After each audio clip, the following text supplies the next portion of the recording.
Bom, olha, Bom, como dito, a gente começa falando sobre as perigosas notícias falsas que circundam com a ajuda do doutor em Direito Constitucional, você é insuportável, pela PUC aqui de São Paulo, professor de Direito Eleitoral na Universidade Mackenzie, que é o Diogo Reis. Boa noite, Diogo. Obrigado por ter vindo. Você não tem cara de professor.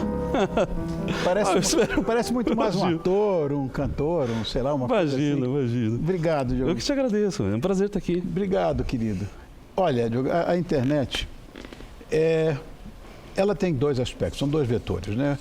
Uma ferramenta impecável e outra uma coisa de comprometimento. É de livre acesso, mas de dificílimo controle. É muito comum a gente se deparar com essas notícias que agora são, sei lá, duvidosas, para dizer o mínimo, né? E que hoje são chamadas de fake news.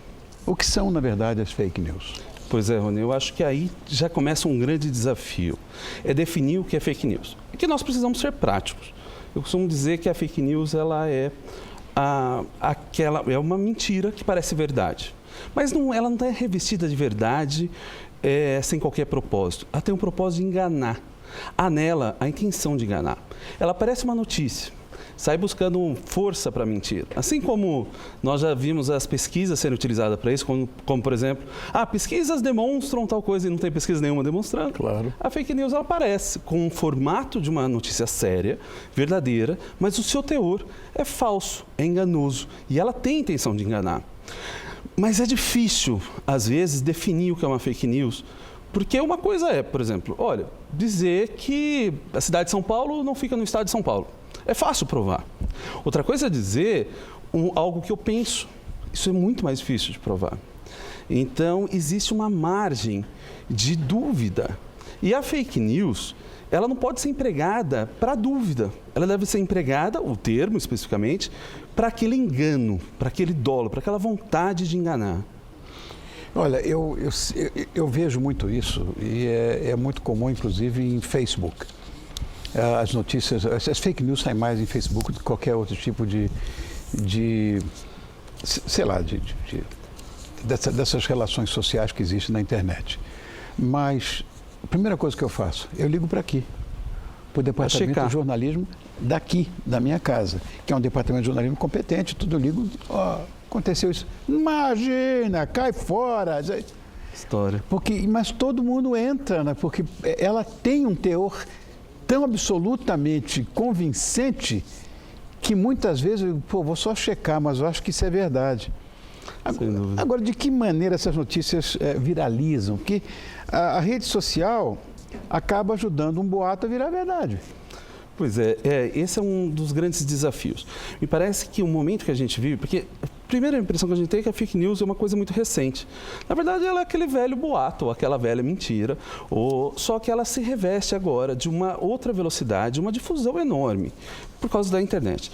Como você comentou a respeito das redes sociais, sobretudo o Facebook, é talvez o principal lugar onde nós nos manifestamos. Então, se nos manifestamos muito, lemos muito, vimos muito, é possível que temos também os efeitos colaterais, talvez pelo menos mais aparentes. Não sei necessariamente se é onde tem mais. Mas a verdade é que as redes sociais elas acabaram se transformando numa espécie de um veículo, mas não pela forma que ela é construída, mas pela falta de cuidado do usuário. Eu penso, Rony, que a internet ela fez virar um pouco o polo e colocou o usuário como uma espécie de um curador do conteúdo. Nós passamos a assumir uma responsabilidade. É interessante. A gente começou a assumir uma responsabilidade, ou deveria assumir uma responsabilidade, que talvez nós não paramos para pensar muito nisso. A verdade é que está tudo lá. Desde como pilotar o avião, construir o avião, e como histórias horríveis ou crimes, ou sei lá, outras coisas. A gente precisa se colocar num papel de responsabilidade e perceber o nosso papel ativo nesse processo da internet. Porque nós não estamos apenas passivamente esperando, ouvindo, vendo, lendo. A gente está atuando, né? Então, isso muda o paradigma. Então, acaba fazendo com que as pessoas acabam se transformando num grande elo de difusão dessas fake news. Justamente o enganado. né? O enganado acaba sendo o principal veículo. É como se fosse o hospedeiro da fake news, transformando e difundindo cada vez mais ela por aí. E aí parece que é verdade, porque se vê tanto, porém, isso prejudica até a própria verdade.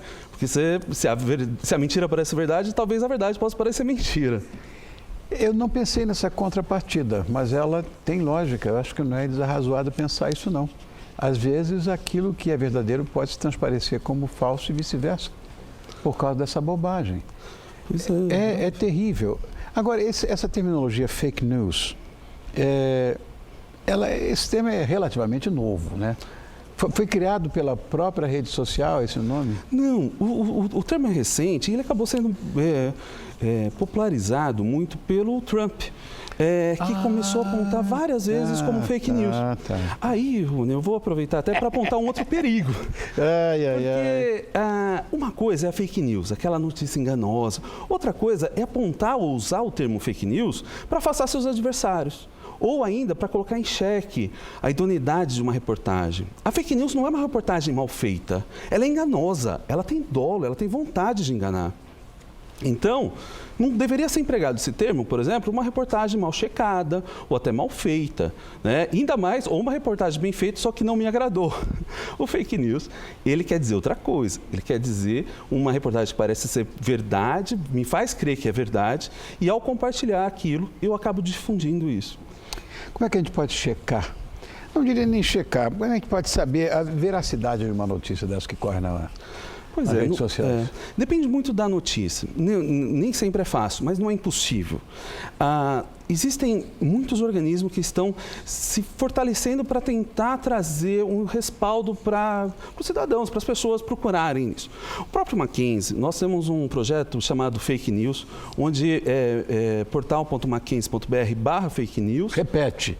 Perfeito, é portal.mackenzie.br/fake news, tudo junto. Tá. E nesse portal, ora um professor de jornalismo escreve um caso contando sobre uma fake news, esclarecendo, Sim. Ora um professor do direito tenta trazer um pouco os reflexos disso. Eu penso que a forma de enfrentar isso, porque a fake news ela é um problema de desinformação, talvez a melhor forma seja a informação. Nós temos algumas agências de fact-checking, onde eles podem checar a veracidade daquilo lá. No Brasil, nós temos principalmente 3 agências grandes que divulgam muito material a respeito. Existe uma rede internacional de fact-checking e tudo isso está lá também na internet. Então, a vantagem é que se ela tem efeitos colaterais, ela tem efeitos positivos que pode combater o próprio efeito colateral.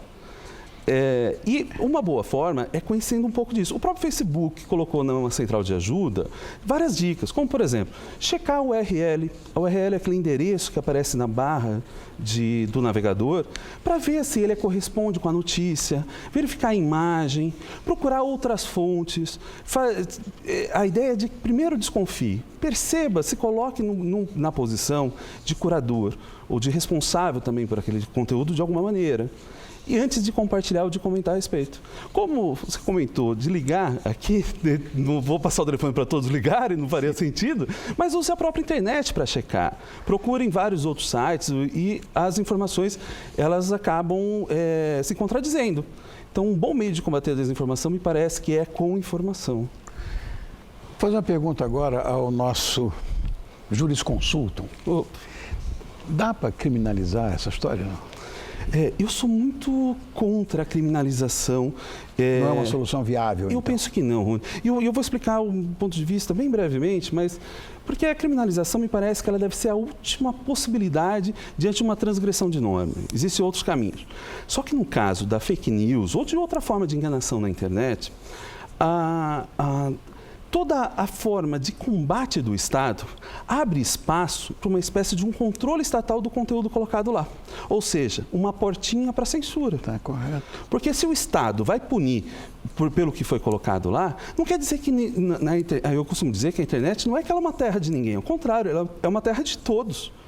Então, todo mundo é responsável pelo que escreve lá, é responsável pelo que coloca, pelo que compartilha. A responsabilidade, se gerou dano, é possível que o judiciário atue e pune aquela pessoa.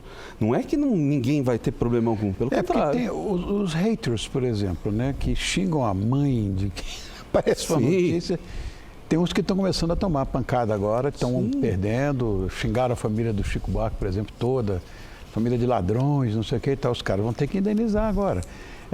Nada a ver uma coisa com a outra, mas eu acho que já é um certo controle em relação a esses haters que falam o que querem, se escondendo atrás do anonimato ou de um, sei lá, de um pseudo, qualquer coisa, um nome qualquer, né? Eu fico preocupado agora, mais ainda, porque é ano de eleição. Sim. E eu não sei como é que vão ficar essas redes sociais. Porque as fake news, elas podem, eu não tenho dúvida, que podem interferir na decisão do eleitor. Pois é.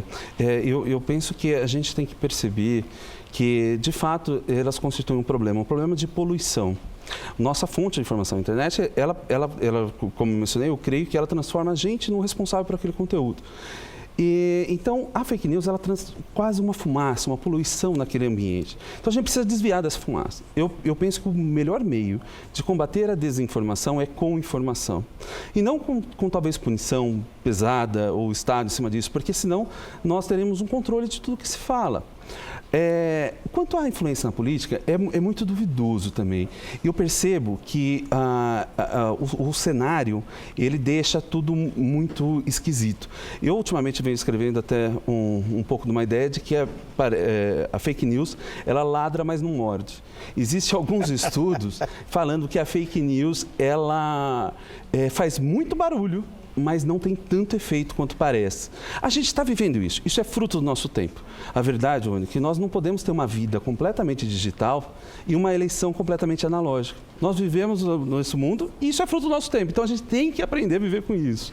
O rei da analogia legal você, sabia?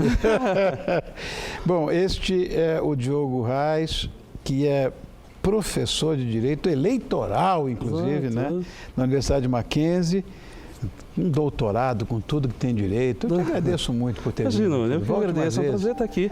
Muito feliz. Você fala, Diogo, eu vou dizer, você fala com uma desenvoltura, parece que você faz televisão todo dia. Imagina, eu assisto. Eu aprendo com vocês. Ser professor, dá nisso, né? Pois é. Obrigado por ter vindo, querido. Eu te agradeço. Obrigado.